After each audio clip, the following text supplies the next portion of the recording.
The process that we're teaching of how to address the club, being vertical, and the benefits from it, it's like you're already heading in the right direction for what you need to do in the swing. If you have a weaker grip, you're almost building the wall in swing. In the swing, opposed to just getting it right away out of the get-go. Right. It's like, why would you want to like build your wall? Like, it's already, the swing is so fast. It's like, hurry, build the wall, build the wall. It's like, no. Just build it at the setup. When it comes to setting up to the putter properly, we're going to basically bend both elbows approximately 45 degrees. One of the most common myths and the most common things that people say when it comes to putting is that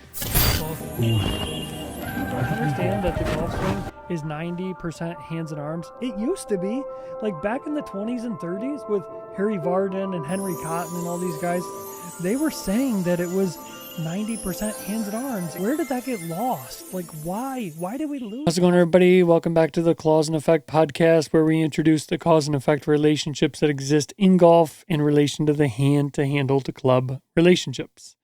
Episode 29, got our compact clubs. If you have yours, grab it, follow along. You'll have yours very soon if you got drop 2. They're shipping out. By the time this launches on Friday, the club's already shipped out. Mm-hmm. So be on the lookout for them very soon. You'll have them in your claws. Before the Masters. Before the Masters. Yeah, we're pumped for the Masters. Masters is going to be really fun. We're going to part of the Couch Club. Yeah, the Couch Club. You got to join the Couch Club. We're going to have some cool stuff with just like some giveaways, and you're not going to not want to be part of the Couch Club. So don't miss out on that. I've been using my compact club a lot. You've been using yours. It's just a really, it's helping me. It's helping me a lot with just like speeding up my process of like my routine, because I've kind of like developing it when I'm sitting in my chair on calls and stuff, and then jump up over the ball, and it's like, it's a little quicker. So we'll be golfing very soon. I'm super pumped for that. We got warmer weather coming. Winter's about to break, and spring. Yesterday was like first official day of spring, I'm pretty sure. And it felt like it. It did feel good. A little colder today, but we're ready. We're ready to play some golf. We're ready to just mix up the content a little bit. Like, we've been doing this a while. We're actually going to do something cool this week where we're going to do a recap show for the podcast. So if we say something here on the podcast and you're like, man, I wish they would expand on that and show us like in golf posture and with a full club and actually hitting a ball, well, your wish is our command. That's right. And we're going to make that happen with our recap show. So we're going to really just kind of just expand on topics a little bit more. So we're really looking forward to that. So with our test drive segment we're going to do today, we'll test drive that at the studio. We're just going to we got a lot of stuff kind of planned for today's episode, where we've done a ton of lessons as coaches. And we've seen like all these patterns of kind of faults that golfers are making, whether it's how they're addressing the ball and like distance from the ball. So there's common themes that we've seen throughout all of our lessons, and the lessons too that we're now doing. You can do lessons with us on our website. We'll link that in the bottom. We've been doing lessons on that. That's been going really good. We got our Discord. So we're seeing the same patterns, though. Absolutely. Doesn't change. Same patterns. It doesn't change. This episode is really just going to be talking about what those patterns are when actually addressing the club and also addressing the putter as well. We're going to talk about the putter today. Shout out Superstroke Grips, podcast sponsor. So, we got that there. And then we got the putter grips today, which is going to be cool because we talk so much about the full swing, but it's like, got to concentrate the pressure against the putter grip. That's right. So we're talking about alligator arms today, and just how to get the proper like grip pressure with putting. A lot of people like are in their fingers too much or gripping it too like hard, like with their like pinchers and stuff, and just a combination of a lot of things. So we're gonna get into it. So first thing we're really gonna talk about right off the rip is when we are seeing people address the golf club. One of the most common faults that we're seeing, and we said this kind of in the last episode, is that people are addressing the club with like sitting on the ground. Correct. And that's like, that causes so many problems, right? Like it causes the arms to be too bent. So we'll have the first fault be that we're seeing that's common throughout everybody is overall distance from the ball is one of the most common faults that we're seeing. Okay. What's causing that? Why do we think that's happening? And what's the fix? So when the club is on the ground, the biggest problem is that you're trying to fiddle with getting your, hands. Let's say if you're trying to get your strong grip, and because the club is down, you're naturally going to go into ulnar more. And that's the pointer down. Yep. Like the fingers down more. That's going to cause the club to be more vertical, which then is leading to being too close to the ball. And that was one of the most common things I seen, like when I was teaching a golf deck. And it's like, if you, with what we're talking about with the solution, we talk about the club being vertical like this. And the purpose of that is that when you get your like claws connected to the club, and to support just the weight of the club itself, you have to really, you don't have to have locked elbows. You could be bent, but this doesn't really make sense. No. Like locking it together gives you more security, concentrating the pressures against what we're trying to hold and support that weight. So if we just get that right off the bat, it's like we also have already created a 90-degree angle between our lead arm and trail arm and the shaft. And that's really that's the big thing right there, the 90-degree angle. Because now when you address the ball, in order to get the proper distance from the ball, you maintain that 90. That's right. You bend forward first from like 45 degrees until the butt end is like level to your hips, or we'll say level to your waist, and basically in line with your toe line. Then you go the 45 degrees down with the fingers. Then you have that perfect distance away every time with every club. Because you're aware of like that spot right there on the butt end of the golf club. And it doesn't change for any club. We'll talk about the putter later, but as far as like from your wedges to your driver, it doesn't change. So that is like a legit way to just get it perfect every time and not worry about it. That's a bit of a hot take. Because everybody always says like, oh, when you're chipping, like stand really close to the ball and raise the handle up and things like that. Yeah, exactly. Like toe down a little bit and stuff like that. And it's like realistically, it's like why change? The face should be really like from the sole here. When you think of heel to toe, it should be pretty much grounded. If the toe is off the ground just a little bit, I think that's good. That. Yeah. But that also comes down to getting the 90-degree angle and going down, like supporting the pushing against the handle away from the body to start. Right. Like if you don't have that foundation, you're starting like this all like in the beginning, you don't really have a chance. And even if you were to turn your claws over perfect, but you're like this, well, by going down, it allows your elbows to be bent. And that's one of the other biggest things that we see. Right. Like next is like, the elbows being kind of apart. And then 100%. That's going to lead into a lot of problems in the swing as well. So yeah. So the next thing that people are really messing up too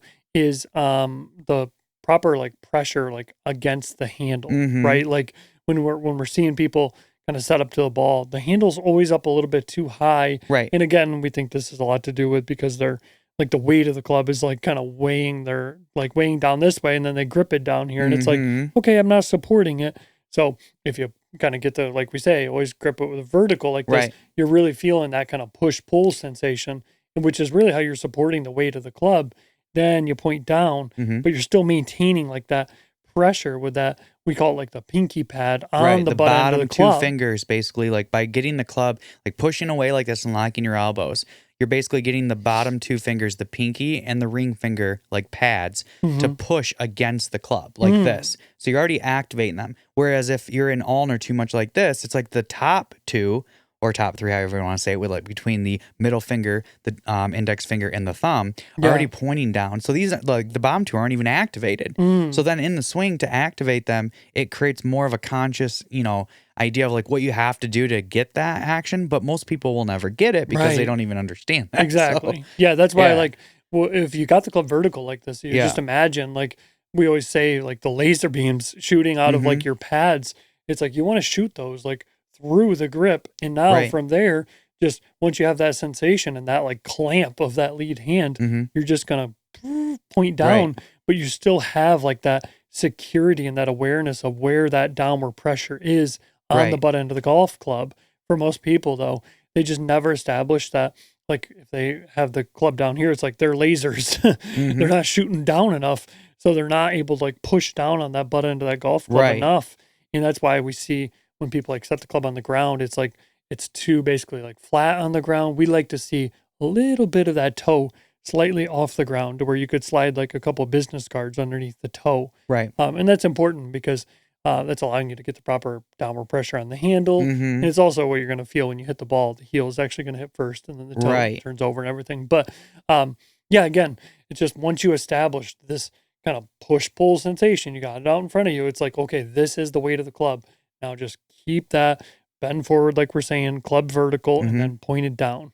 So, Well, and when the club is vertical like this, the club is weightless. Like I can hold it literally just in my pinch like this with one hand, no problem, right? Yeah. So the idea is that also another benefit is that when we think about like our half backswing position, like if I just took the club like this and just went straight back, and then you get that perfect L position we've talked about, like you're already establishing that angle at address. Then you go 45 degrees down. Well, where are we going to the half position? We're trying to recreate it. So it's pre-activating. Correct. So that's the good thing, is that the process that we're teaching of how to address the club, being vertical, and the benefits from it, it's like you're already heading in the right direction for what you need to do in the swing. Correct. Yeah. And another common problem that we're seeing with people addressing the ball is the alignment of their hands on the handle. So we'll say alignment just in general is bad, but it's bad because the V's of the hands are not being placed on the handle properly, which is affecting the shoulders and the hips relative to the target. So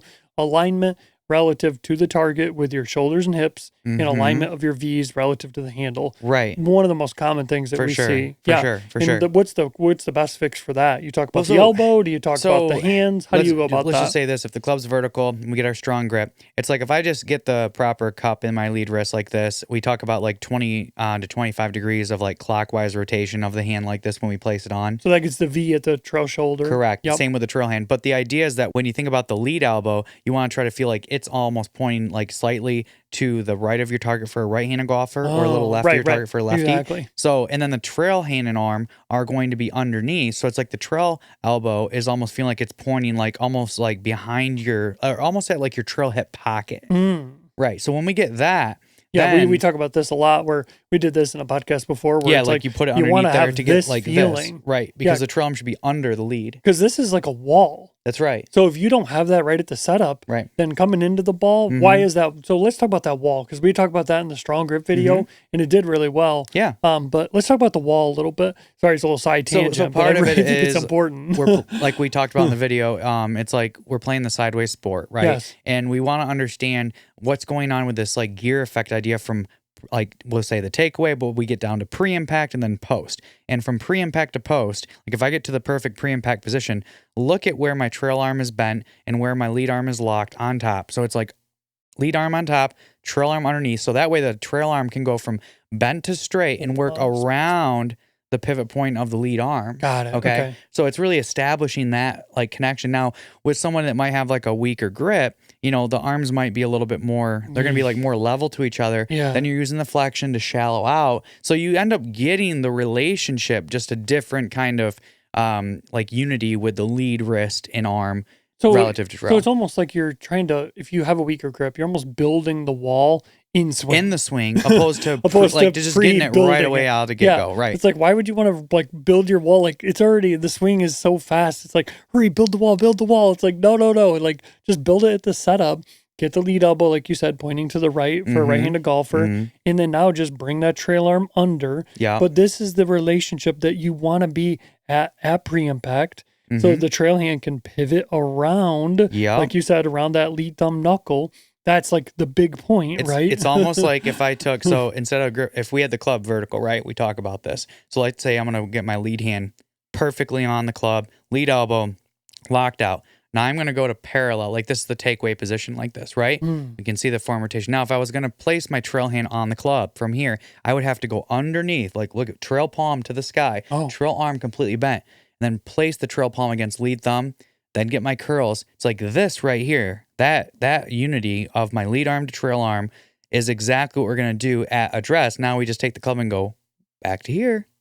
That's it. It's a good way to think of it, though, because that's again, it's pre-directing where you need to go in your backswing. I like that a lot. Yeah, and when you did that, too, like we were saying with the distance from the ball, when you had that, you're really pushing that like butt end of that club away from your body. That's right. Because that's really locking that lead arm. Right. Because that's another problem that we see is that people have their arms so bent at the setup, but it's because they're not pushing. Like we said, like you got to concentrate your pressure, like get those laser beams shooting like through the grip and away from your body. And that's what's going to lock that lead arm. So the lead arm staying locked is the effect of concentrating the pressure against the handle properly, correct? Yes, because it's like if I have my, let's say I get my hand placement on my claw just let's say again, this is kind of like a 1 in a million chance almost, but let's just say the lead arm is like bent like this. Well, are you going to go from bent to perfectly like straight in the backswing or get like good extension? Probably not. You're probably going to maintain what you have or get worse, which is what we commonly would see. So it's like, let's give ourselves a chance at setup to be locked. And then if there's a slight break in the lead arm as you go back, it's not as detrimental as it would be as if you're like this. And then like trying to figure it out from there. Because again, you already know the bottom two pressures, like we talked about, are not activated. And we have to use them and maintain them throughout the swing. To maintain the lead arm locked. And why are those so important though? Because it keeps they control the lead arm that locked. connection. Like it keeps the under part of like the lead arm is controlled by like the bottom two fingers. Got it. So basically, like when you commonly look at the ways that the lead arm like breaks down, it's like the bottom two help with the under part. Of extending it, right? And then from there, it's like if the top two, in a sense, like go ulnar down like this, it maintains it locked. But if you go ulnar down and you don't have the bottom two, well, look, there's another way the trail arm bends. I got it. So it's like you're basically preventing all the ways that your lead arm can like break down and getting the best chance by doing the process that we're talking about. Which is why like all of this, and these are all kind of our podcasts of where we're always just saying like concentrate your pressure properly against the handle, but like you're wasting so much energy if you're worrying about like, okay, I'm getting ready to like, my core's activated and I'm trying to like rotate properly, start the swing. It's like, you're not really focusing all that energy properly at the setup that you're going to actually need to use to create the proper pivot point in the backswing and get the swing started. Like you're trying to already like prep your body and not prepping your claws to do what they're going to do. For sure. And they're the important thing that you need to be focusing all your energy on. So what we're saying, and we're kind of saying with this process, is like, get this club vertical right out in front of you. That's why we like the compact club, because it's like you can really train. It's not that heavy. It's easy to do it. It's right in front of you. Exactly. You can train this relationship in this distance of the butt end of the club relative to the sternum. Feel that tautness. And now from there, like Jonathan was doing, get that. We talk about like the windshield wiper feeling. Get that parallel feeling. Bring that trail arm under. Really pushing the same way with the trail palm too. When you do that drill, you're pushing that trail palm out away from you the same way you're pushing the butt end away, right? Yes. And that's really with the bottom two of the trail hand. Right? And back to when we were talking about the alignment idea too, of like shoulders and hips and everything to the target. When the club is vertical like this is like the neutral like idea, right? It's like this is 0. It's like relative to our sternum, perfectly, let's say like parallel to it, okay? And then from there, if I get my lead hand and arm properly rotate over, and then I get my trail hand arm properly tucked under, well, naturally, my lead shoulder and my lead hip are going to be naturally a little bit more on top of my trail hand, trail arm, and shoulder and hip. So it's like, it's just getting you in the right like alignment, because we want to feel like, let's say our toes can be square or parallel to our target line. But the shoulders and hips should be a little bit closed relative to the target to support what we need to do with our path. Exactly. And that's going to benefit you with distance, accuracy, everything. Because most commonly we always see more of the trail. Like when we see the worst golf swings, we see more of the lead arm being tucked underneath, the trail hand arm more on top, which is going to lead to the trail shoulder and trail hip also being like too like on top or open, and then that's going to cause more of a steep out to in path. And then there's the slice, there's the contact problems, lack of distance. That's why as soon as we see that as coaches, first thing we do is we build that wall. We get the lead thumb on the top trail side of the club, get that lead elbow pointing like 10 yards right of the green. Get those, you might even drop that trail foot back a little bit, not even keep it parallel if it's really extreme case. But yeah, like we're saying, we're trying to get here at pre-impact so the trail hand can work properly around that point. Like this is the key point, right? Like the thumb knuckle of the lead hand, the trail hand connecting to that is really allowing us to get that proper gear effect. Like let's talk about that a little bit, because that is something that people are messing up as well, is that they're just not connecting to that lead thumb knuckle at all. And then that's just causing so many problems, whether it's how the trail arm works in the backswing, downswing, just a myriad of issues. Yeah, definitely. So that's the connection point though. Yeah, commonly what you'd see is that even if you got the lead hand arm perfect, when people would go to place the trail hand arm on the club, or against the lead hand, you would see them bringing like the trail palm more, instead of being on the if you think about like more of the bottom part of the lead hand thumb knuckle opposed to the top of it, they'll bring it more on the top part like this. So even though the lead hand arm might be good, you'll see more of this as a common problem like this. Right, which then again cause them to be steep. When we try to drive the club through impact, they're coming in too steep. That's going to cause, contact problems again. You're going to have distance problems, of course, direction. Yes. But it's more about trying to feel like, again, you're almost bringing the trail hand and arm onto the lead hand to where it's like underneath, like palm up, like this. Yes. So it's like you're bringing it in, almost like the skipping the stone idea, like what people have heard about. Correct. Like that's very important. But it's like bring the trail palm underneath like this. Then when you pinch down, it brings the trail hand and arm into a format where you're not too under the club. Like we're not saying like this. Like Correct. you can notice I'm not even on the lead thumb knuckle. Yes. Like, so I don't want to be under too much, but I want to plant the trail palm to the lead thumb, the bottom part, then pinch. And then that right there will give you the perfect unity. And in some of our segments that we've done with the pros, really like Joaquin Neiman and Cam Smith have been like the two best connections that we have seen really with the grip. And that's what they're exactly doing. Right. But it's so funny how like when people, you get that trail in, unfortunately, like Ben Hogan, he had like one of the best books ever, but also one of the worst books ever when it came to talking about the grip, because he talked about getting the trail hand like on top too much and more of a weaker trail hand, and that was kind of causing a lot of steepness and because he fought a hook. But I think that what it was though is that Ben Hogan also had a little bit more of a bow in his lead wrist. Yeah. So that was how he used to shallow the club. But then in his career, when he was hooking it bad, he started to basically he went like a little stronger with his lead hand. Yeah. But kept the trail hand in the same way. Very weak. But he was used to the layoff feeling. Yeah. But for the average person, for the average golfer, it's not going to be easy. So, but there are a lot of people read that book and they're like, "Oh, it's like the Bible," but it's like, no. There's a lot of good information. There's a lot of good information, but like you just said, the most common fault that we see is that trail hand being too on top too much. And I think that book has a lot to do with that for sure. Yeah. So I like how you said, just imagine you got that lead hand, you got that wall built, neutral. Now just come underneath like this, and then bring it over from there. Right. So we're not just like, oh yeah, palm up and then keeping it palm up because then it's in the palm too much. You gotta kind of wrap it around, and that's a very like tough thing to get right, with getting that trail palm connected properly. That's why we have so much content on that. But the importance of that now is that that's really the point that the trail hand is pivoting around and pushing against throughout the swing. Right. And so if this is the pivot point, the lead hand, the point it's pivoting around is that thumb knuckle. Right. Talk about that a little bit, because that's something that's extremely important. So when we talk about like the lead hand, we'll go to that first. So when the club is vertical like this, if I didn't have the curls of my fingers wrapped around the club, I would technically have nothing to push against with my lead hand.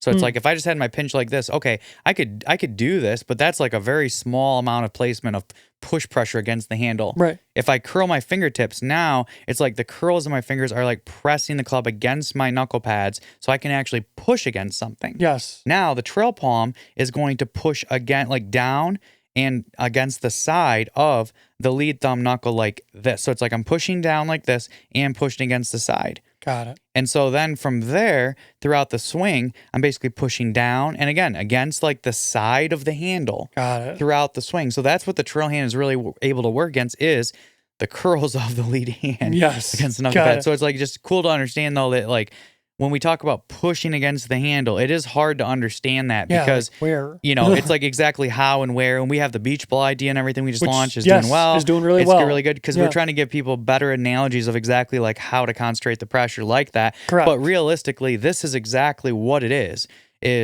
curls of lead hand are giving you the support to push against. And then from the trail hand standpoint, pushing down and to this against the side of the lead thumb knuckle and against the side of the club. Yes. And that's something that you'll see is that some tour players, they might not have like the perfect pivot point with the lead hand where maybe they've got a little bit mini weaker lobster grip, with the lead hand. Little mini lobster, but the trail hand is flawless. Yeah, the trail hand to be a tour player has to be like the pinch has to be good, or at least you have to get your trail hand to basically keep the proper security of the club and your notch. And then basically, one of the things that we commonly What see. do you mean? What do you mean by that in the notch? So, give you an example, like with Victor Hovland, right? Yes. He does not have the best pinches. Like, so let's say his like trail hand's like this, but when he goes back, he kind of like bows the lead wrist, so he kind of shuts the club face, but the club is secure in his V. Even if the V is like a little bit, again, not perfect pinch, but it's hooked right there. But he's got enough security here to be able to like keep the club from moving in his hands when he's doing his move. Right. So that's the thing, is that these guys, the security is the key. Like the club's not moving around or spinning around in their hands. And even if it was, let's say in the lead hand, it's not that secure. The trail hand is so like connected properly. Like with Jordan Spieth, his trail palm is pushing so well, like against the side of his lead thumb and the side of the handle, and pushing down, that it makes up for his lead hand, like not in the lead arm, like not supporting like exactly what would be perfect, right? With the chicken wing and stuff. But his trail pushing hand is so pushing so good. And from pre-impact to post-impact, that's where all pros with their trail hand arm are doing like the one thing the amateurs and everybody else is not. And that is meaning that trail wrist is staying cupped, the trail arm goes from bent to straight, and that is creating that proper acceleration. Like when we lever the club head back of the handle, we lag it behind the handle to pre-impact, and then the club head is catapulted down, out, and around the handle from pre to post impact. Correct. And they are able to do that efficiently because of the way that trail hand arm are working. But the best players in the game have the lead hand arm working perfectly and the trail hand arm perfectly. That's what we're basically just teaching you how to create like the ultimate like clamps, basically, to clamp your lead and trail hand to the handle to create the best pivot point you can create and the best pivoting action around that pivot point with the trail hand. And they're just like working as a team, like, yay. And the club is happy. And it's not like, ball's happy. With what we're talking about with this, it's not like rocket science. No. Like, it's like when you understand it to a simple form, it's like anybody can do this. It's not like this is something only the best players or really athletic people can do. No. Anybody can do this. And this is actually easier to do than what the most like athletic guys are doing. That's like right. Like that's what we said like, in a past podcast. We said that every tour player, for the most part, could really improve on their move in some type of percentage. And some of them that are like, you'll see them play well for a week or two, and then all of a sudden it's like, oh, what happened like 6 weeks later, 7 weeks, or even months later? And it's because really they're having to compensate for what's breaking down with their functional unit. Yes. And they all have good short games. Everybody on tour can chip and putt, right? No problem. But it's because they have. But it's the consistency off the tee, and then from the from the approach shots to the green, and who's the most consistent to give themselves the best chances to benefit from their putting, and not have to worry about relying on chipping and stuff all day long. Yeah, it's like, how good is this wall built at the setup? How good is this pivot points like doing its job? Because it's like each hand has like a role. Yes. Right. Like, so it's like when you're analyzing even the best players in the world, for us, we're really nitpicky, which is good. I mean, you have to be if you're trying to help like really good players, but you just have to really grade, like, okay, how well are you using your lead hand? Okay, well, your lead thumb don't have the best pinch between thumb and forefinger, so your lead thumb isn't properly like pushing against the handle. So the pivoting action of the trail hand relative to the lead hand isn't as good as it could be. And especially when we look at pre-impact, impact, and post, you can make your life a lot easier to get this spot, and this spot perfect if you just got better awareness of how to concentrate the pressure to begin with. And a good point to that real quick is John Daly. I always remember watching him, like before he went for like a tournament, he would go out and hit left-handed bunker shots only, and he would hit them one after another, like right next to the pin, and then he'd go trail hand arm only. But he was like, he had the proper connection, and that's why he could also swing and have like a big swing, but he did have like amazing control for as big of a swing as he had. Yes. Like he had it wasn't like his lead arm just breaking down at the top and he didn't have that connection. It's like, no, he had the locked arms. I mean, if he compacted his swing a little bit and didn't hit as far, he might have been a little more accurate. Right. But that goes to show right there, though. It's like, that's what we're talking about. Like, not only is this going to benefit your full swing, your short game also, if you get both hands and arms working properly as a functional unit, your short game is going to benefit. Your long game is going to benefit. So it's not like a day where you go out and it's like, oh, I'm hitting the ball good off the tee and my approaches are decent, but my short game sucks today, or vice versa, because that is such a common thing, because you're concentrating the pressures in a certain way for that part of the game, but it's not translating throughout. But if we can translate it throughout, then all parts can actually be clicking. Correct. Exactly. You're making it way harder than it needs to be if you're just not being disciplined and just focusing on just these things that are just so basic in a sense. Mm-hmm.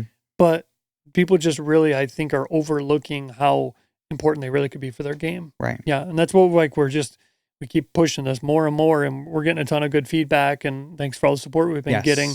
But we're just going to keep saying it and come up with different ways or more creative ways to kind of train what your hands are doing in the swing are the most important thing. Like if you're worried about all these things like, oh, how am I turning or how am I like pivoting with my body? It's like, no, how are you pivoting with your hands? And first off, go look to see how you're connecting to the club first. Yes. It's like you got to start with the basics, then we can build off that. But Correct. yeah, it's like make sure you're starting off and like when you think about how you're analyzing what's going on, make sure that you're actually thinking about the right things because otherwise it's like you're thinking about things that are actually not even effective. Yes. Yeah, the couch club is like therapy for like you and your golf club. That's right. It's just like we're just all like sitting on the couch like, all right, like the handle's saying that you're not connecting to him properly. Club face is like, yeah, and you're hitting me off the toe because you're not able to push against me properly. So yeah, it's a whole like dynamic here that we're just trying to fix because if you get this relationship right, your swing, your ball flight, everything will be better. Yeah. So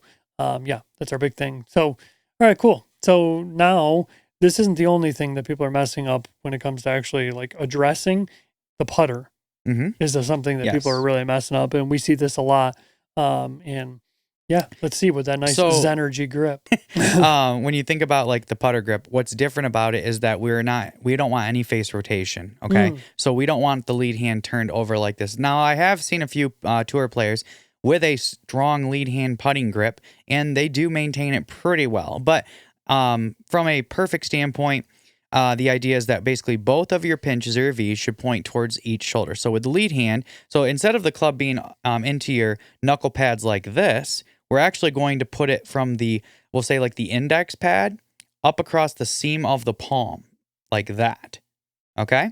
And the reason is because that gives us, again, less chances of rotation and it gives us more security. Because we're trying to basically, with the putting grip, we're trying to press against the sides of the grip with both hands with our palm. So it's like sideways palm pressure to give us like a constant way to keep our inner elbows locked to give us maximum face control. Oh. Okay? So lead hand, again, we have it here. Trail hand is the exact same.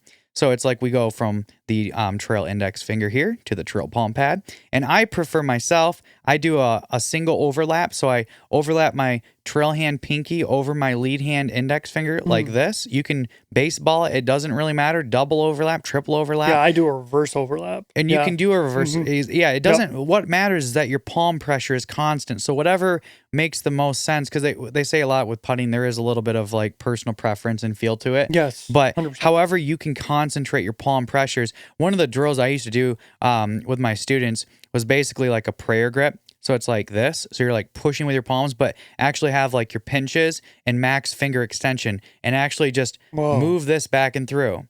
And that right there is really difficult to do. But I'll tell you what, if you can hit a putt doing that, it takes out any yippiness and it gives you perfect tempo because you can't go too fast. Got it. The weight of the putter head will start to move the grip in your hands. That's hard. So to maintain proper security like this, it forces you to just maintain that control. So when it comes to setting up to the putter properly, what we want to do is if we have our arms locked straight away from our body like this, okay, we're going to basically bend both elbows approximately 45 degrees, but bring the underparts like the triceps on top of the chest, not as much like on your sides like this, okay? So in front of the chest, and then we're going to go 45 degrees down, or actually we'll say this, it's actually probably even a little bit more, max ulnar. We'll just say max. Like whatever you can go down with your fingers, that's what you want. This is what creates the perfect format of what we call alligator arms or like T-Rex arms. Yes. Because they look like little arms, but the idea is that the pressures, because the palms are pushing like between the inner elbows,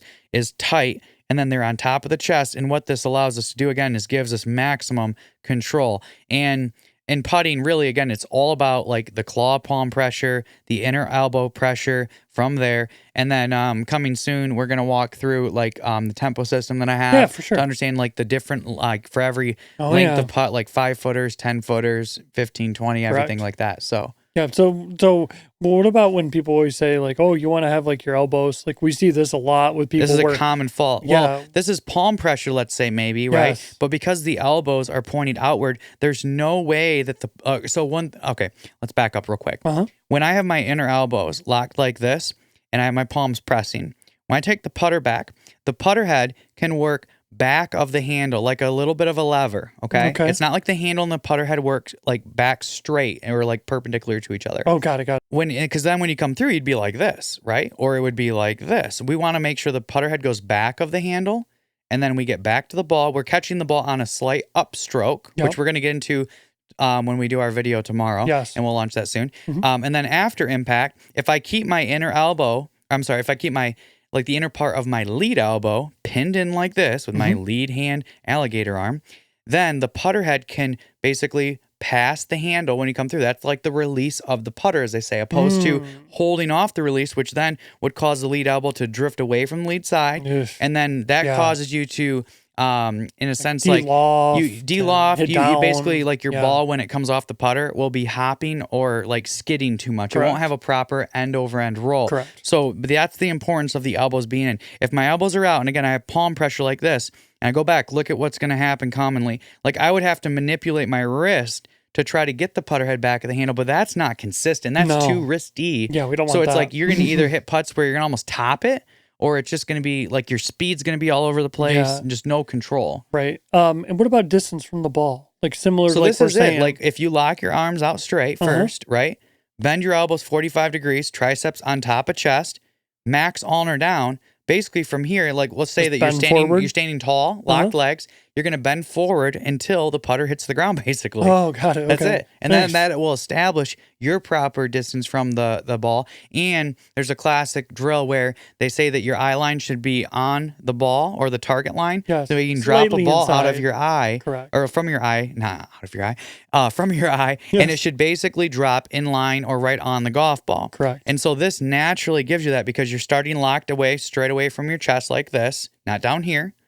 And then from there, it's like elbows locked, max ulnar down. You can almost see my eye line is perfectly in line with where my putter would be. I like that. I like that a lot. Yeah. Yeah, because that's such a common thing we see, like as coaches, people are just standing so close to the ball and their eyes are like so either like too far out away or they're like standing so vertical. And that's one of the most common things that I've seen. Not only the elbows locked in to get your, like that's another benefit too, is locking the elbow, like the inner parts here and using the palm pressure. It keeps your shoulders and your chest square.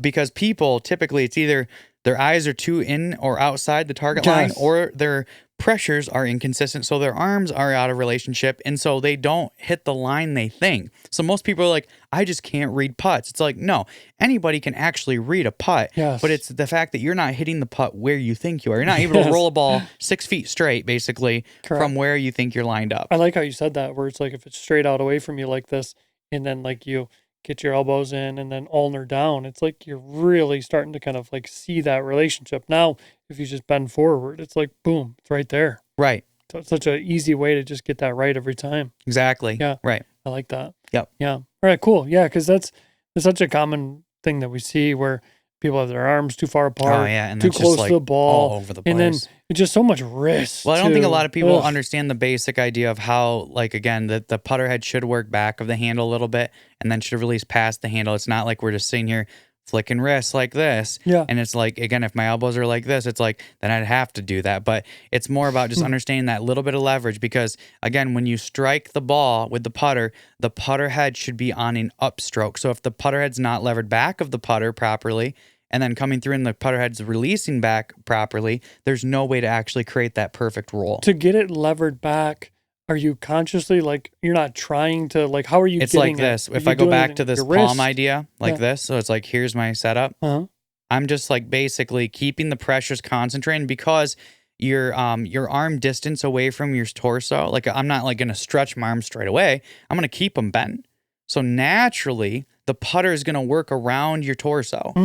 So that's naturally creating the arc. So you're not trying to like you're not trying to manipulate. I've tried all. Yeah.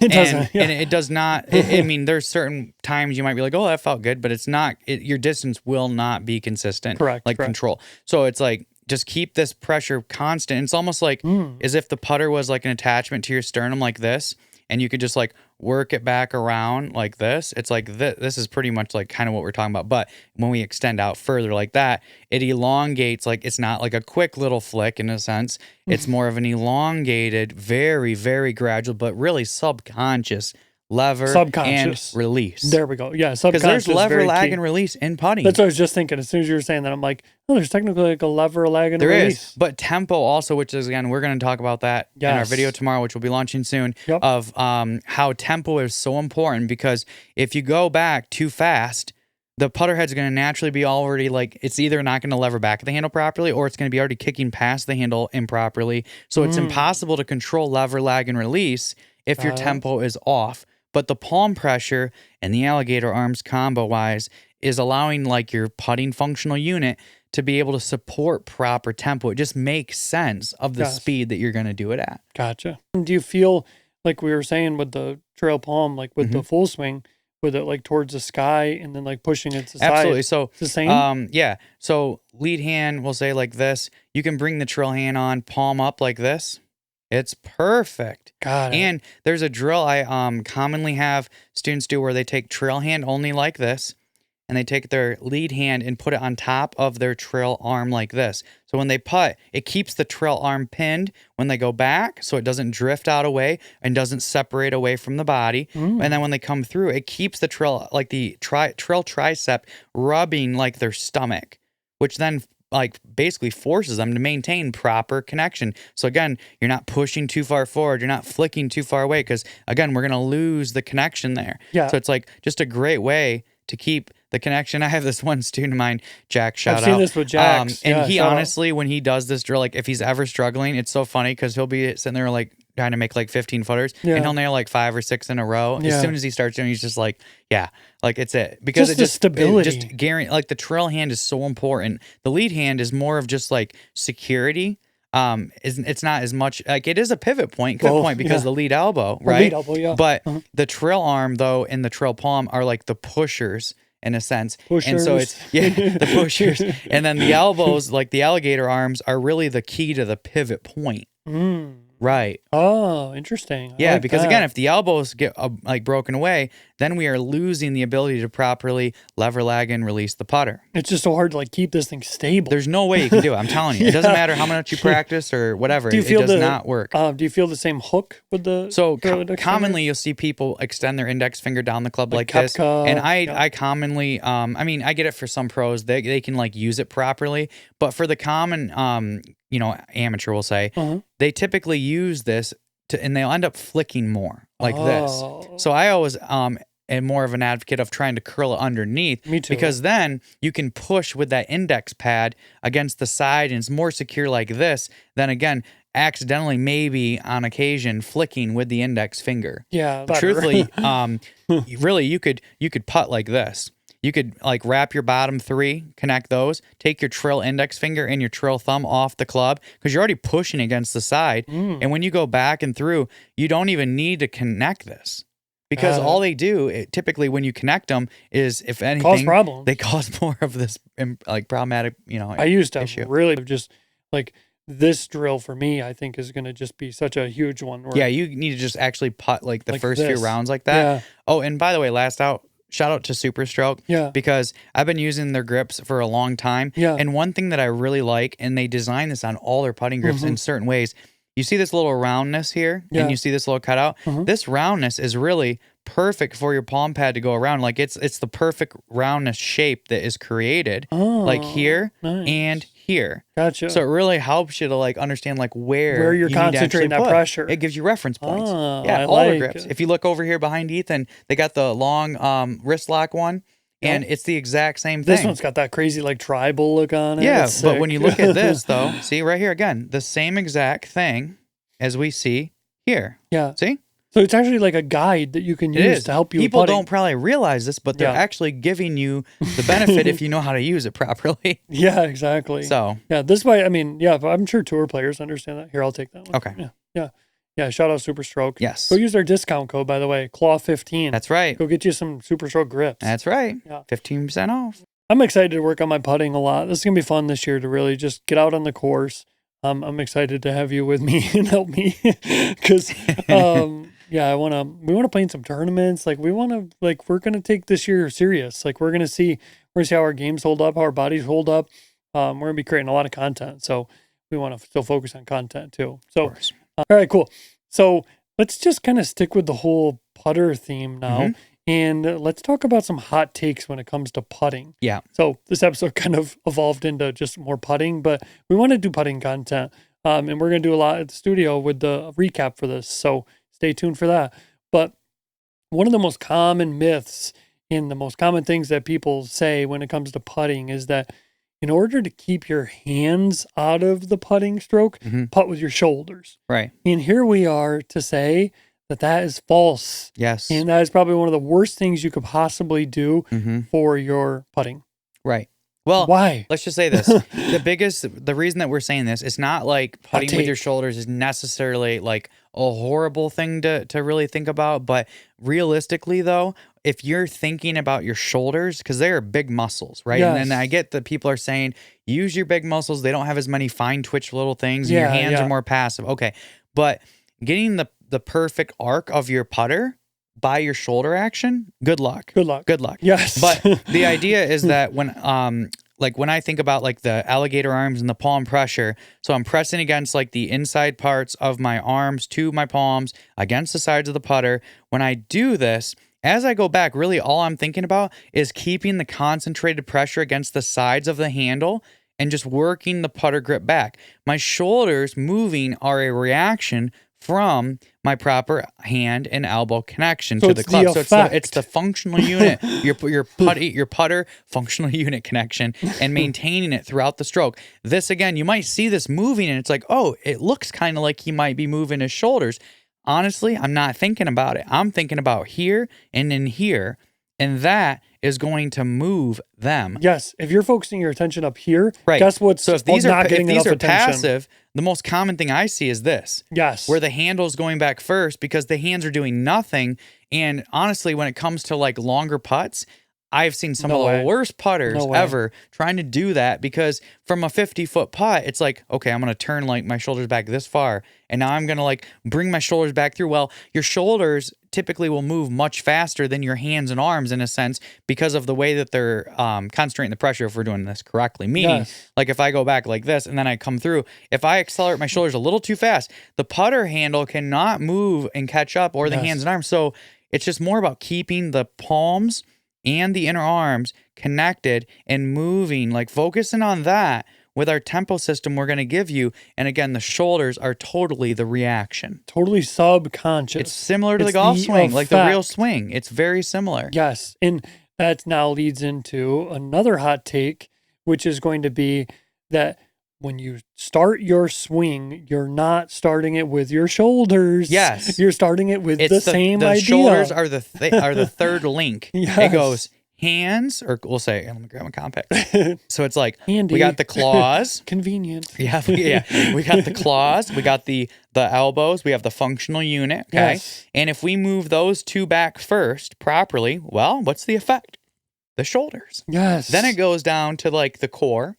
Yes. Then to the hips, the knees, and the feet. So we're working from the club and the hands and arms down. Yes. And then from the top, they say classic, the idea of like the starting from the feet, or starting from the ground up, which is true. We start with the feet and the knees, but like we've talked about in the last few podcasts, is that really like your head and your feet and knees are the only conscious body actions you really need to be aware of. Everything in the middle is more of the effect. Correct. Because the functional unit is controlling it more so than themselves. Correct. Yeah, so many people are like focusing all their attention on like, oh, get their setup and then first move is just rotate my shoulders and hips. It's like what we're just saying with the putting. It's like that's not really what's going to like be the best thing you can do because the shoulders are the effect. Like if you push down, out, and away against the handle, guess what? Your shoulders are going to rotate and they're going to tilt if you're concentrating the pressure properly against the handle and maybe adding a little neck tilt. And to be honest, like, so I was watching a video of Tiger on like Facebook today on one of my reels, and it was funny because the video says, Tiger in this video is like efficiently using, like, or he's not like wasting any energy. And to that point, when you see some of these tour players and you see that first move in the takeaway, you might see the upper body kind of shift a little bit laterally. Yeah. This is proving that point, actually, because what they're doing is they're just stretching the pressure straight back, like we talk about, towards the circle outside your trail foot, Like straight back Rory. along your toe line. Yep. So like the body's going to follow that. If they were turning right away, the club would naturally want to go more inside, right? Like it'd be like this opposed to this. And then what they do from the takeaway as they go up is that then the trail shoulder, because the club head's getting pulled up and back, that's going to allow the trail shoulder to like work up and back like this. Got it. So that by the time they get to the top of the swing, they're actually like centered with their weight, or a little bit more favoring the lead foot typically. Yeah, but most people don't have the good enough like control with that club coming back at them, so they just start like drifting. Yeah, if you just stretch and then you just keep the club head pointing down, don't let it pull back, then yeah, you're gonna be swaying. But it just, that's a really good point though, because that's, I think, that's true. One of the things that like again commonly are really not understood, because we've talked about like how we want to stay on the lead side, like with the weight distribution. It's true. Yeah. Or at least we need to be able to get there to the top, because that's where the weight needs to be. Yes. Because all tour players, their weight as they get to the top of the swing, I guarantee you, they are more on their lead foot pressure wise than they are on their trail foot. Yes. It's a guarantee. Correct. And it's proven on like the weight pressure or the mats like and the pressure everything. mats that The they pressure have. plates. Exactly. Yeah. They say the average tour player is between 60 to 70% on their lead foot at the top. Yeah, because they are trying to get The like weight a has head to start. be loading that way, so that way from the top, then they can basically, in a sense, basically go into tilt and stay back and not be stuck on the right side. Correct. Right. Yeah. So yeah, stop starting your swing with just your shoulders and having like I saw, what did I see? Somebody was talking about how like they were teaching like a junior or something and said, okay, to start the swing, I want you to float your hands back and just rotate your hips and shoulders as much as possible, and then let the dead weight of the club fall behind you as you like stomp into the ground. I'm just like, what is going on? What's funny about that is that I've tried this idea, and I understand that when they say floating, it means start the handle back first and the club head's like dragging back like this, and then they're just creating a big turn, and then in the downswing, then the club head's going to like reverse and go behind the handle. And I've tried hitting balls like this, and I will say, as far as just generating club head speed, you can generate like maximum doing that, but good luck with contact and direction. It is not an easy thing to do, and I would never recommend that for anybody, because this is not how the club's meant to be worked. It's like, this is a lever, so we lever the club head back of the handle, and we lag it, and then it can efficiently release. Yeah, but so many people are just saying like, oh, just float the hands back and just rotate the body. And the then hands it's like, need to always be doing something. They need to be doing everything. They're in control. Handlers like, listen. Yes, they need to be doing everything, and the body needs to be doing way less. And you're making golf way too hard if you're just focusing on what the body's doing. Agreed. So, any more hot takes? I think that's good. Yeah, I think it's good too. Real quick, so tomorrow when we do our video thing, and we'll be launching this in the week, we're gonna do our test drive for the gravity fit there. It's just a little bit harder to showcase it in a chair. Yeah, it's not made for the chair. Yeah, it's made harder to showcase it and everything. So we tried it. It didn't go good. But it's cool. It's got a lot of good benefits. And we like a lot of like, I mean, it literally has like, it says tautness in the actual like description on the product. It's like, yes, we like tautness. Absolutely. So shout out Gravity Fit. So we'll do that. Yep. I think we really just gave you a lot of really good information today. The putter information was so cool. I'm so pumped for us to get outside and start demonstrating that more. We'll do that with our recap show with our putting. I think we gave you a lot of really good information. Go get some Super Stroke grips. Go get them on your clubs. Yep. Your compact clubs will be in your claws very soon if you ordered one on the second drop. Yep. If you didn't get one in that second drop, we got a link in the bottom for the wait list for drop number 3, which is coming very soon. Yep. You're not going to want to miss out, though. We got a lot of cool stuff planned with this thing. Archive videos, giveaways. We're just partnering with, we got Super Stroke, so throw some of the grips in there with our giveaways that we're going to do. We got a bunch of stuff planned. So don't miss out. Go join the wait list if you haven't already gotten one. So we got everything linked in the bottom. Yeah. We're helping as much as we can. We're having a blast doing all the content. But we're trying to expand. We're trying to talk about putting, talk about short game.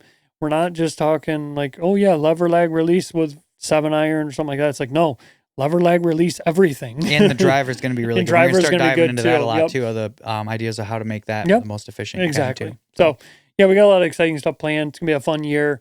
Thanks for everybody's support. Yeah. Stay tuned. And stay tuned. Thanks for listening. Thanks for watching. For all the audio listeners, shout out to you. Links are all on the bottom. Hope everybody has a great week. Enjoy the match play. We'll talk to you soon. Yep. Thanks.